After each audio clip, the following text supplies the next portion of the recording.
Les forces de défense israéliennes ont souligné dimanche que le Hamas et non la population de Gaza est la cible de leurs opérations militaires désormais élargies. Cependant, à mesure que de plus en plus de rapports et les images montrant des dégâts considérables dans les zones civiles émergent, l'approche d'Israël et le soutien que lui apportent les États-Unis continuent de faire l'objet d'un examen minutieux. Lors de son apparition dans l'émission This Week de la chaîne ABC, le conseiller à la sécurité nationale, Jake Sullivan, a réaffirmé la position des États-Unis sur la question. Ce que nous fournissons à Israël est soumis aux lois de la guerre et à l'obligation de prendre des mesures pour protéger les vies innocentes. Ce sont les conditions que nous imposons chaque fois que nous transférons des armes à un autre pays.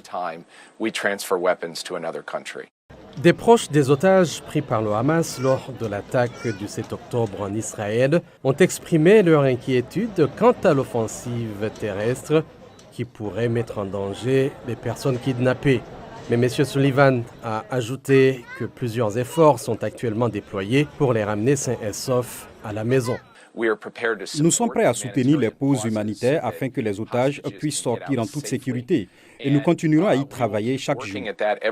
La guerre visant à détruire le Hamas a été qualifiée comme un objectif presque impossible qui pourrait prendre des mois, selon le général à la retraite Robert Abrams, qui a également accordé une interview à ABC.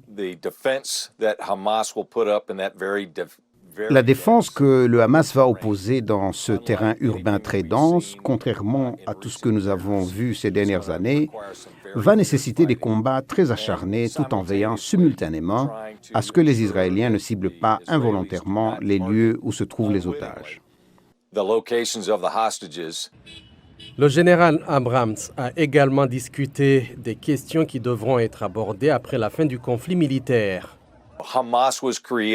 Le Hamas a été créé en raison de l'absence d'un État palestinien distinct, d'une solution à deux États, comme beaucoup l'ont évoqué. Il faut en tenir compte lorsque l'on se demande comment tout cela va se terminer.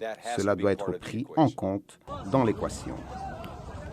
Entre-temps, l'Agence des Nations Unies pour les réfugiés palestiniens s'est inquiétée dimanche, indiquant que la prise d'assaut de ces entrepôts d'aide à Gaza sont un signe que l'ordre civil commence à se dégrader.